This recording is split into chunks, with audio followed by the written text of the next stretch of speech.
not a photograph, it's not a painting, it's not a rubbing, and it's not a scorch today that can create an image with those same chemical and physical properties.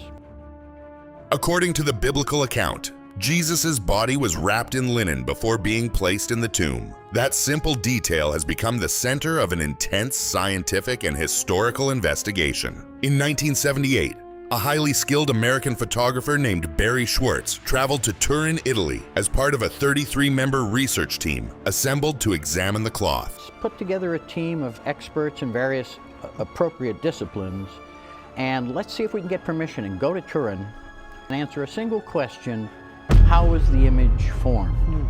Schwartz wasn't a believer. Raised in a strict Orthodox Jewish household, he had long since stepped away from religion and had no personal interest in Christianity or its relics. What made him valuable was his objectivity. He was there to document, not to interpret. No bias, no agenda, just data. At first, he didn't even want the assignment. He questioned why someone like him should be involved in what many considered Christianity's most significant artifact. But a comment from NASA imaging expert Don Lynn shifted his perspective. The man believed to be wrapped in the cloth was also Jewish. And then came a statement that stayed with Schwartz for decades. You don't get the full picture ahead of time. When Schwartz finally examined the cloth, his initial expectation was straightforward. He assumed he would find evidence of paint. Instead, within the first hour, he ruled that out completely. The markings on the fabric didn't behave like pigment or brushwork. Still, he remained unconvinced. One detail kept bothering him: the color of the bloodstains. Instead of turning dark brown or black, as ancient blood typically does, the stains appeared red.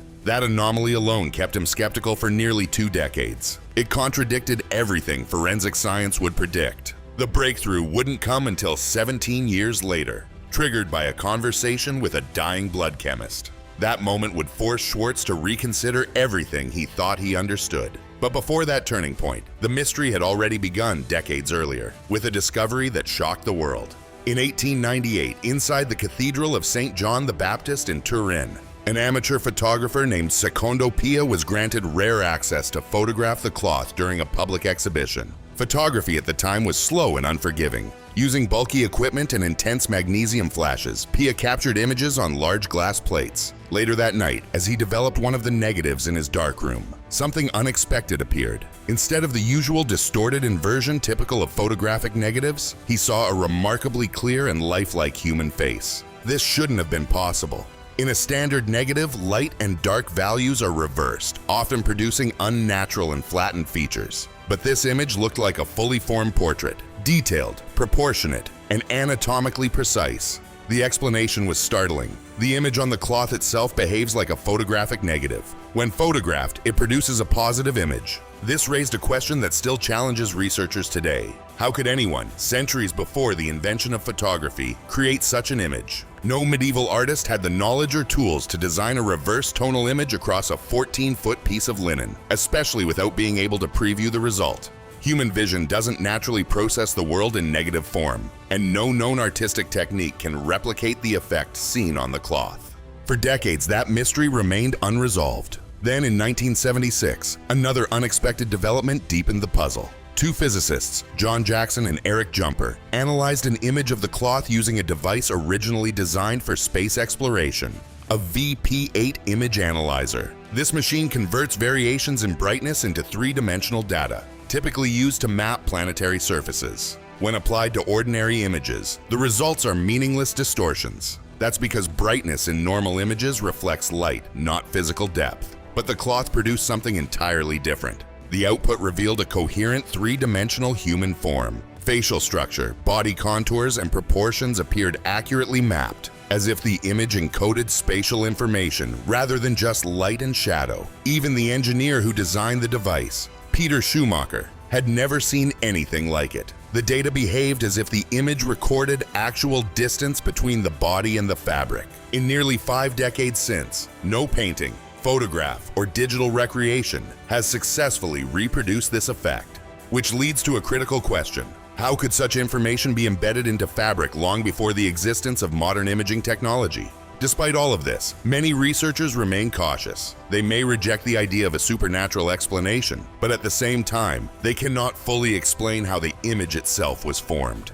and that leaves the mystery unresolved. Some critics argue that the image on the Shroud of Turin could have been created using simple techniques available during the Middle Ages, methods that required no advanced tools or unknown technology. But when the physical evidence is examined closely, that explanation starts to fall apart. Back in 1978, when Barrie Schwortz stood over the cloth, one detail immediately stood out to him: the color of the bloodstains. They didn't look aged. They weren't darkened the way ancient blood normally appears. And he wasn't the only one noticing it. The full STURP team, 33 scientists from institutions like Los Alamos, the Jet Propulsion Laboratory, Sandia National Laboratories, and the U.S. Air Force Academy, spent over 120 continuous hours studying the cloth using a wide range of modern scientific methods. These included X-ray fluorescence, infrared spectroscopy, ultraviolet imaging, and detailed chemical testing. Their conclusion was clear: the stains were not made with paint or pigment.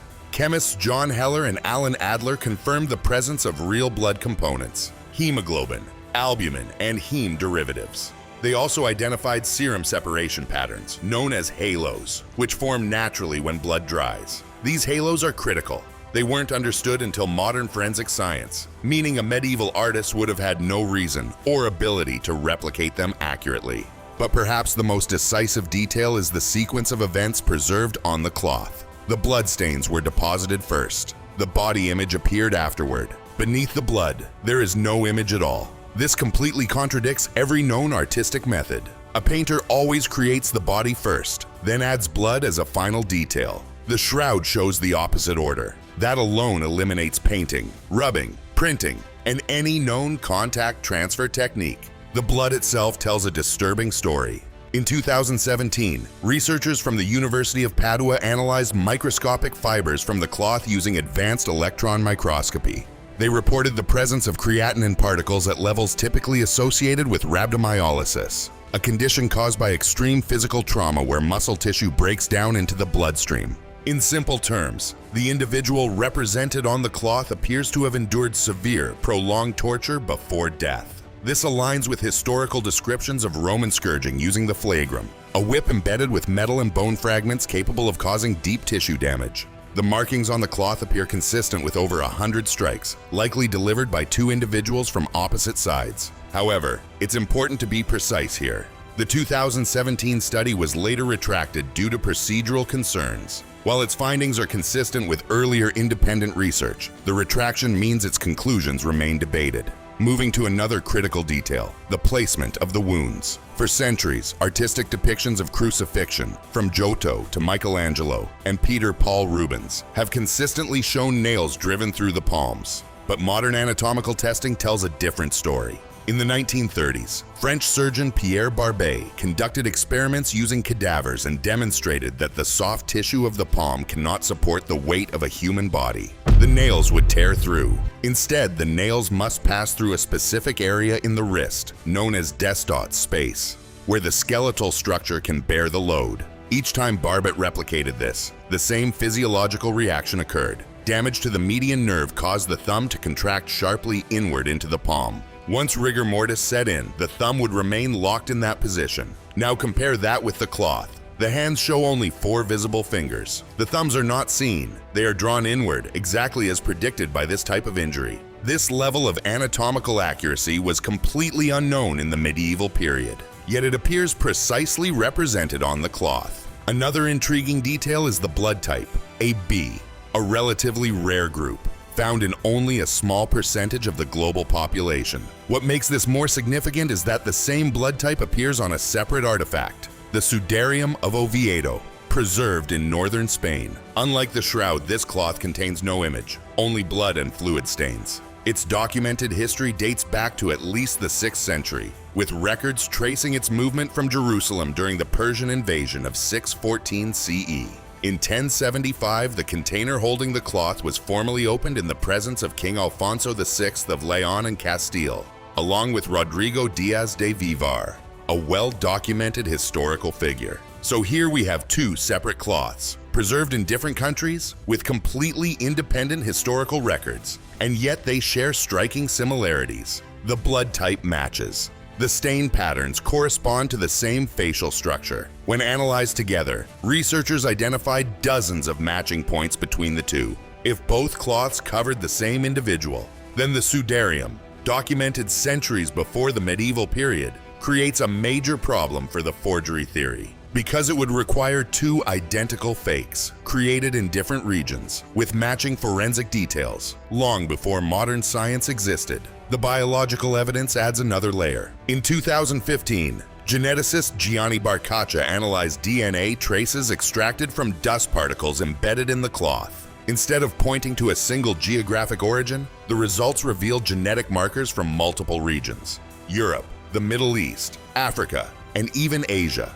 This suggests extensive historical movement. Rather than being created in one place, the cloth appears to have traveled across different cultures and regions over time. Historical accounts support this, describing a relic, sometimes called the image of Edessa, moving from Jerusalem to Edessa, then to Constantinople, before eventually arriving in Europe. Each location would have introduced new biological traces through handling, contact, and exposure. Pollen evidence reinforces this theory. Researchers identified dozens of plant species on the cloth, many originating from the Middle East, including regions near Jerusalem. One particular plant, Gundelia tournefortii, accounts for a large portion of the pollen and is known to grow in that area during the spring season. Taken together, the DNA and pollen function almost like a historical map, suggesting a long and complex journey rather than a single point of origin. Despite all this, one test in particular seemed to settle the debate. In 1988, 3 major laboratories, Oxford, Arizona, and ETH Zurich, conducted radiocarbon dating on samples from the cloth. Their conclusion placed its origin between 1260 and 1390 CE, firmly within the medieval period. The results were published in Nature, and for many, that closed the case. But not everyone accepted that conclusion without question, because shortly after the announcement, concerns began to emerge, not about the concept of carbon dating itself, but about the specific sample used and the context surrounding the test. And that is where the debate continues. The scientist who coordinated the testing process, handling the samples and managing communication between laboratories, was later honored with a prestigious academic position funded by donors who supported the test's outcome. While that alone doesn't prove wrongdoing, it does raise legitimate concerns about potential conflicts of interest. In response to the controversy, Pope John Paul II quietly reclassified the Shroud of Turin as an icon, rather than a verified relic. The broader scientific community largely moved on, but from the beginning, there was a fundamental flaw in the testing process itself. Originally, the 1986 plan called for 7 independent laboratories, multiple samples taken from different areas of the cloth, and a blind testing procedure overseen by separate institutions. By the time the final agreement was reached, that plan had been significantly reduced. Only 3 labs participated, using a single sample, under the supervision of one authority, the British Museum. The blind testing component was also abandoned because the cloth's distinctive herringbone weave made it immediately recognizable.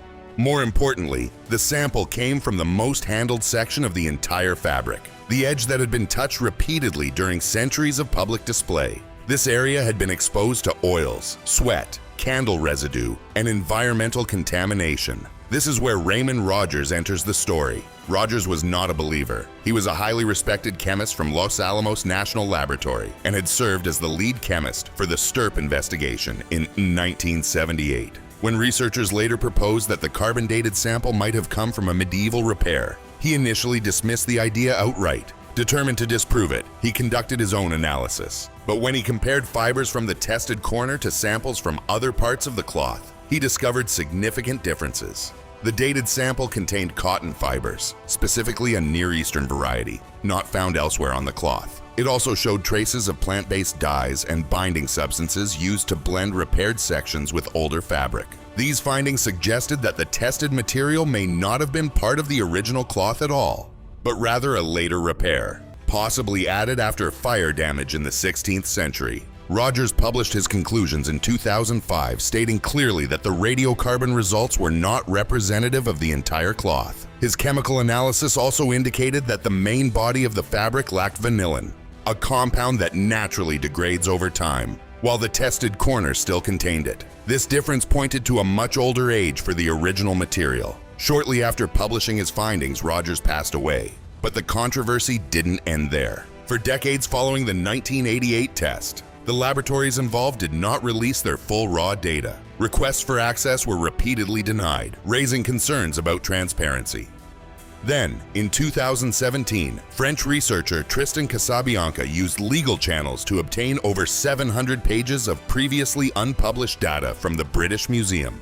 When the data was analyzed, significant inconsistencies were revealed. Measurements taken from different parts of the same sample varied widely, by as much as 150 years within a very small section. The statistical reliability of the results fell far below acceptable standards for a test claiming high confidence. This didn't necessarily prove the cloth's authenticity, but it did undermine the certainty of the original dating conclusion. In 2022, Italian physicist Liberato De Caro introduced an alternative dating method using wide-angle X-ray scattering. Instead of measuring carbon isotopes, this technique analyzes structural changes in cellulose fibers over time. When compared with fabrics of known age, including textiles from the ancient fortress of Masada, the results suggested a much earlier origin, consistent with the 1st century. Additional support came from textile expert Mechthild Fleury-Lemberg, who identified stitching techniques on the cloth that matched ancient patterns found only in early historical textiles, including those from Masada. Despite these findings, public perception remains largely shaped by the original 1988 headlines. Now consider the central question that still remains unanswered. How was the image created? After decades of study, researchers have been able to rule out many possibilities. The image is not paint. Extensive testing found no pigments or dyes on the fibers. It is not the result of heat or scorching. Thermal damage produces chemical signatures that are not present here.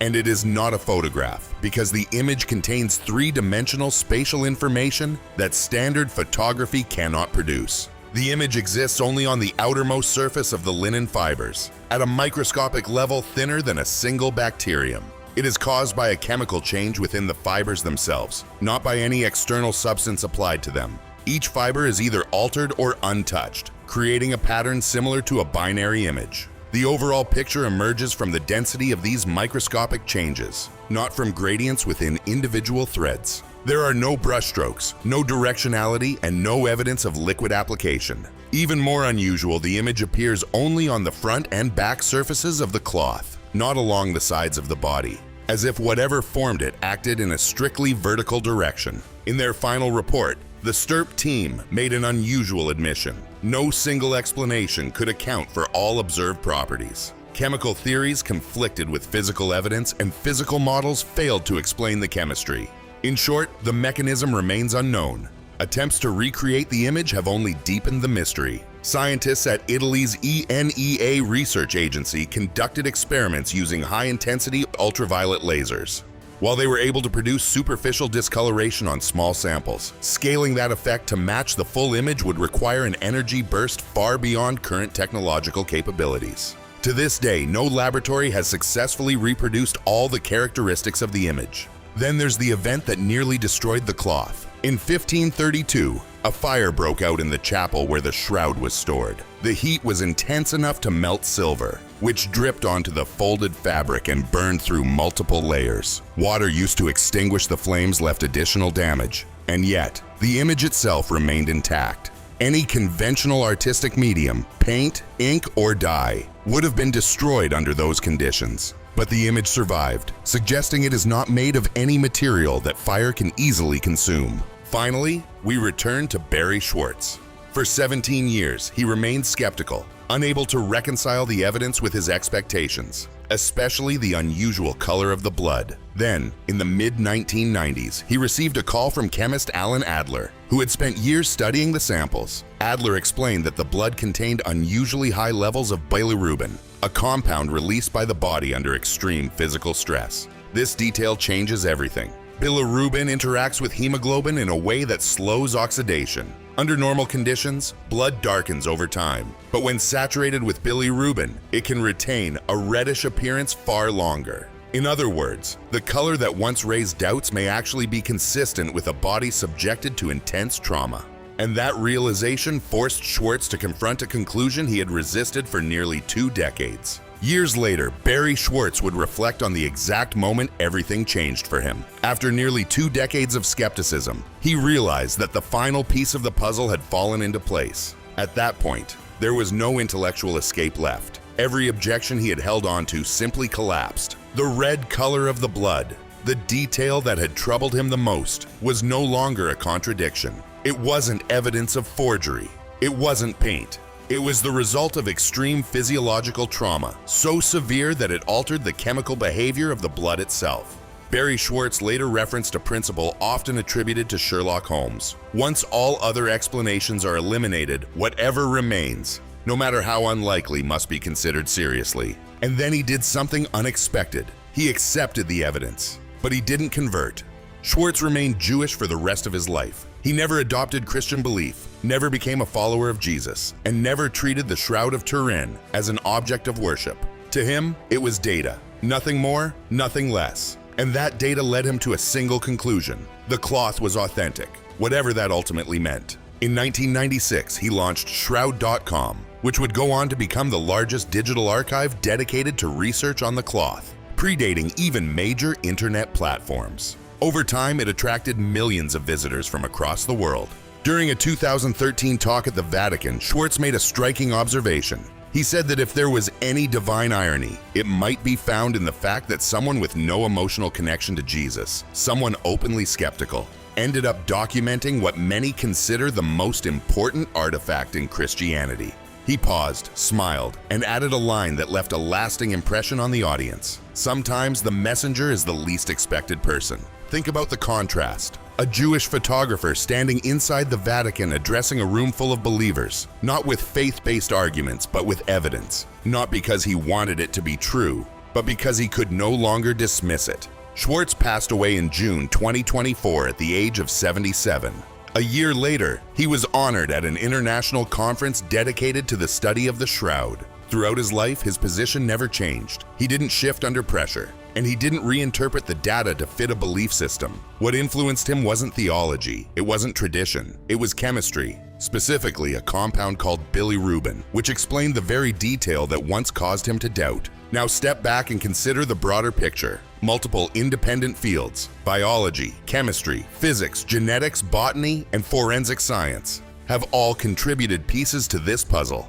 These studies were conducted decades apart, often by researchers with no shared agenda, and yet many of their findings point toward the same historical context: the region of Jerusalem, sometime in the early 1st century. The image itself predates photography by centuries, yet behaves in ways that resemble modern imaging processes. It contains spatial information that allows for 3-dimensional reconstruction, something no traditional artwork has been able to replicate. The image exists only on an extremely thin surface layer of the fabric, measured in fractions of a micron. It survived intense heat during a historical fire, conditions that would have destroyed any conventional medium like paint or ink. The blood patterns align with what we now understand about crucifixion injuries, including wrist placement and nerve damage, details that were not widely known in earlier centuries. Genetic traces found on the cloth suggest exposure to multiple regions across Europe, the Middle East, and beyond, indicating a long and complex history of movement.